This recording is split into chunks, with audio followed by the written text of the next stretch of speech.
Marissa, stand up, girl. Stand up.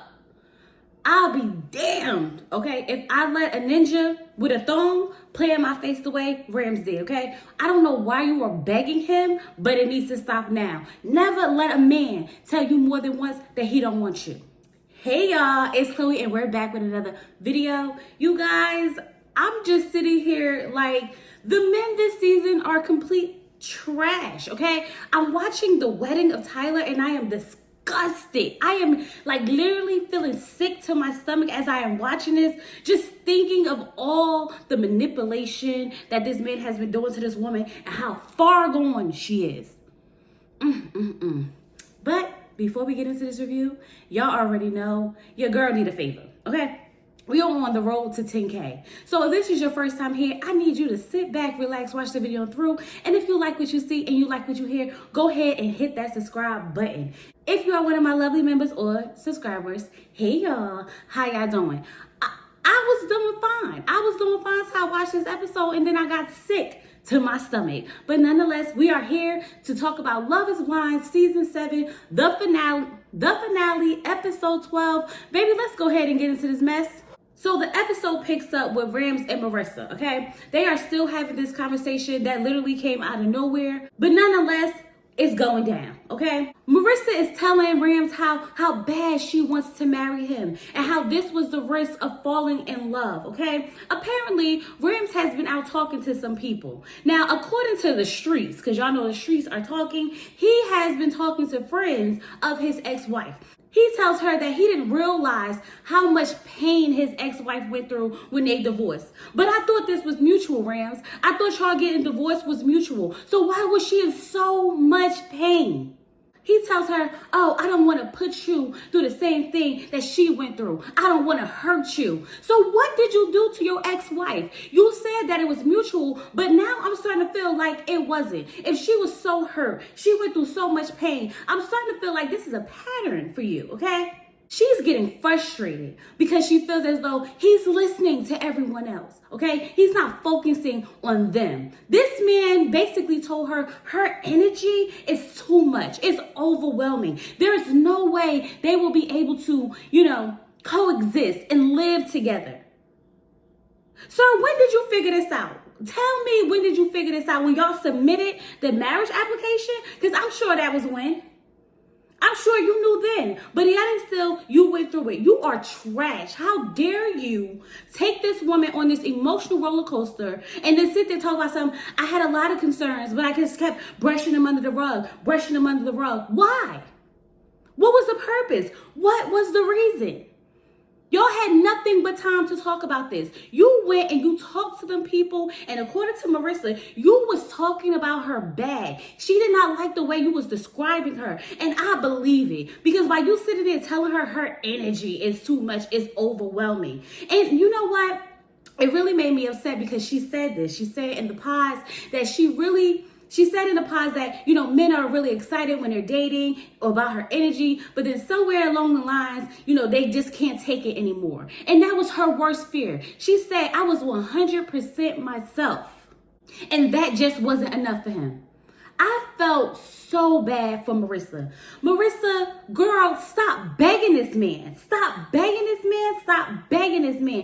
I mean, how many times do we have to tell you he don't want to marry you? He's talking about, I love you, but I'm just not sure if I want to marry you. But then when you ask him, do he want to continue dating? He don't want to do that either. So, sir, please miss me with this BS. I am so sick of all these people with this, I love you. No, you don't. No, you don't.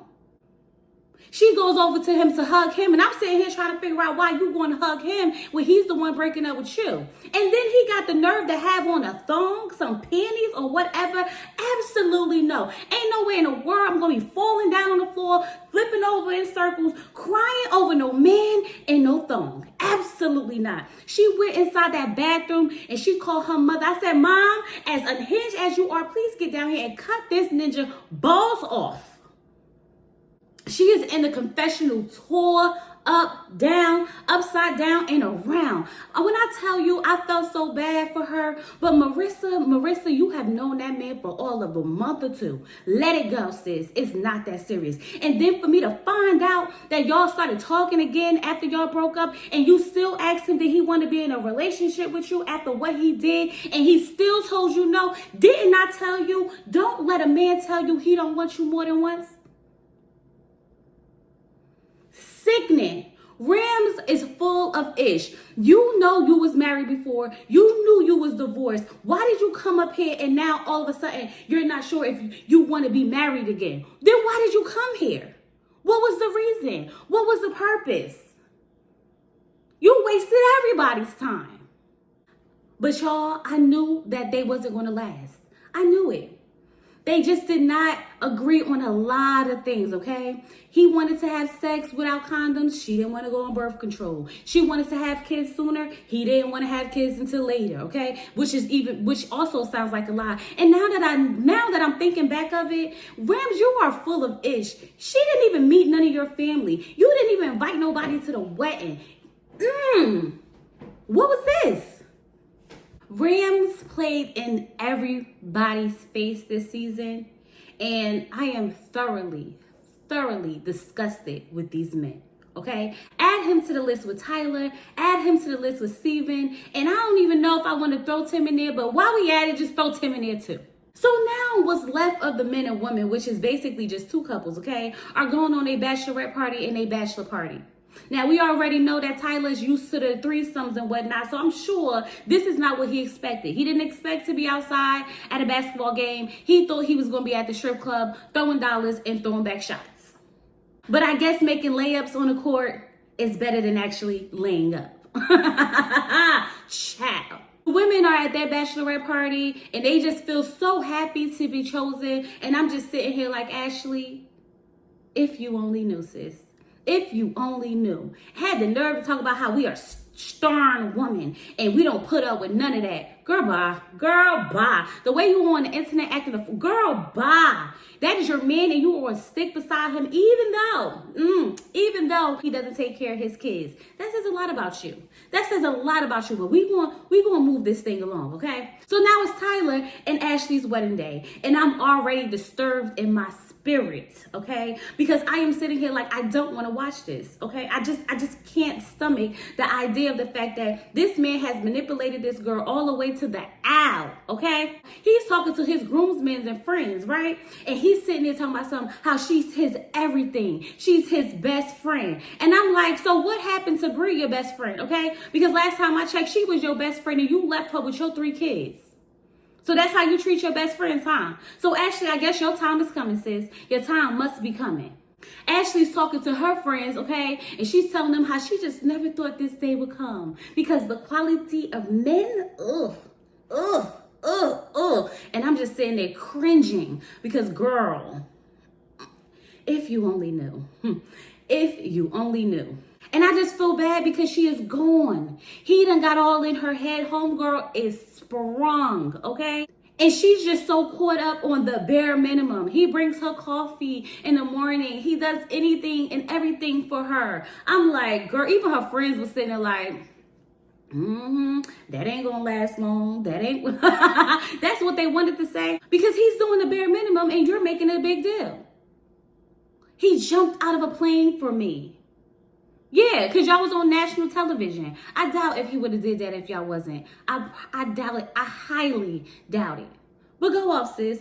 Go off. I'm going to let you have your moment because you didn't know any of the things that we know when you was marrying him. So at this moment, I'm going to let you have it. Is Tyler White friend a paid actor?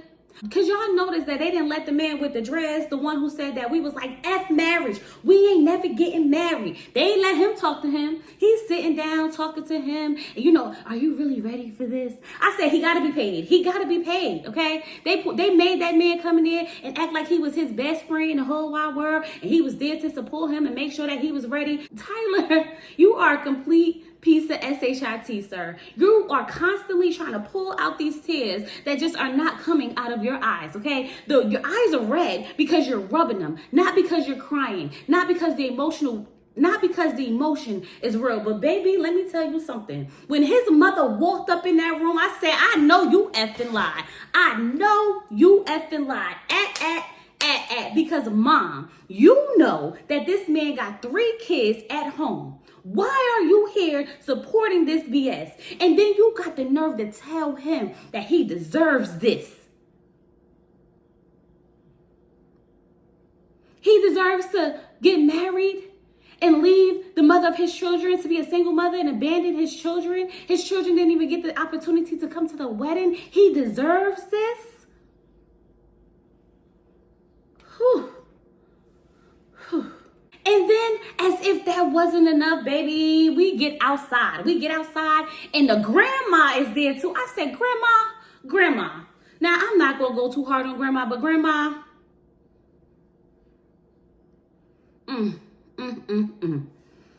So her dad is getting ready to walk her down the aisle, and he tells her that her whole life is about to change. I say, it sure is, because she's about to have to pay some of that child support because the man ain't got no monies, okay? But he tells her, don't dwell on the negative, okay? And don't run. I would say, oh no, she needs to run. Run as fast as you can run, okay? He tells her to stick it out through the good and the bad. And Ashley, my dear, you are doing it. You are doing it, because you cannot sit here and tell me that you really believe that this man is just a donor to 3 kids that he abandoned. And you sitting up there making TikToks like it's cute. That says a lot about your character. To be okay with a man abandoning his children, who he owed $30K in back child support for.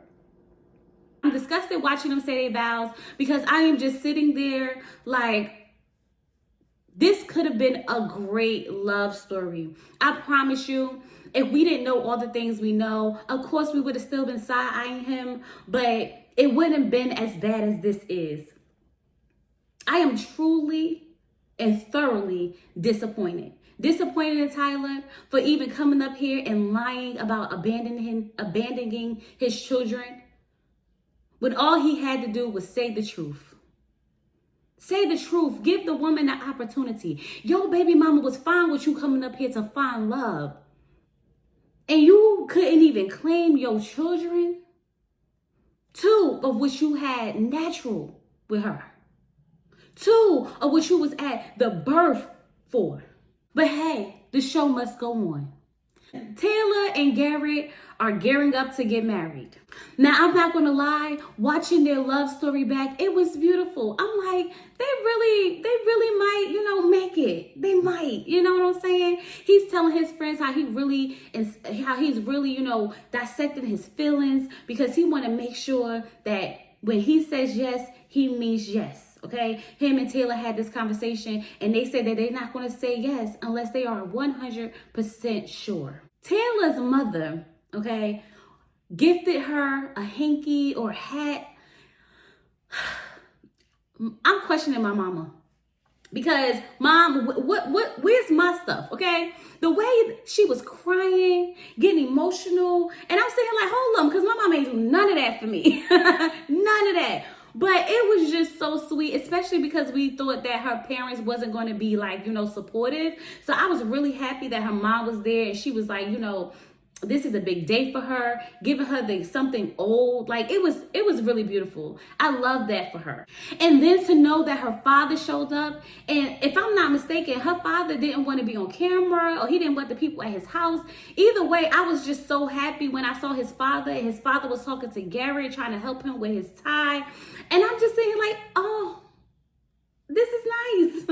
This is so nice, because I didn't think they was going to make it, child. The way they was acting like their parents didn't want this to happen so bad. But when her father opened up to Garrett about how he was wearing his brother's tie, and that when his brother died, Taylor was there for him for 2 weeks. And he was like, and she will be there for you too. And I'm just like, I'm in my feels. I'm in my feels, okay? It was beautiful. I love that for Garrett, to have that moment with her father. Like, I love that, to be able to share something intimate and deep. and really be vulnerable. And then for her father to let him know, like, I will always be there for y'all. Just call me. Whatever you need, I'm there. Beautiful. Beautiful. Taylor's dress is beautiful, okay? I really love it. It's plain, simple, classy. I love it, okay? Her mother, her father coming in, they're like, you know what the date is? And she was like, the 13th. And they was like, we got married on the 13th. So this is a good sign. But when she tells her parents that she is jumping and she trusts that Garrett will catch her, but if he doesn't, she knows that she has a safety net in them. And that is what this is all about. That is what family is all about. Go ahead, live your life, do what you feel is best for you, but we always gonna be here to support you. And you know, the sad reality of that is that a lot of people don't have that. So to see it was beautiful. Garrett's mom and dad showed up. I was like, oh my God. Because the way Garrett was saying it was like, they ain't gonna make it. Don't make a card for them. They not gonna make it. But they made it, right? And they were sitting down talking. They also got married on the 13th. I said, so is this a sign? Is this meant to be? I am so happy that they are supporting them. Like, it really warms my heart. It really does. His mother, oh my gosh, she was breaking down, crying. And I once again started evaluating my life and wondering, does my mom love me? Because when I got married, she wasn't doing all of this. She was not doing all of this at all, okay? But nonetheless, it was beautiful. They get down the aisle. They say they vows. Of course, they say I do. You guys, I might have to change my mind, okay? Now, I know I said I give them 2 years, but maybe 5 or 6. Maybe 5 or 6. I don't know, okay? But at least we got one love story out of this. Child, I guess out of 6. Was it worth it? I don't know. But I enjoyed it. But I enjoyed the season with y'all, okay? I enjoyed the season with y'all. And that's what's most important over here, okay?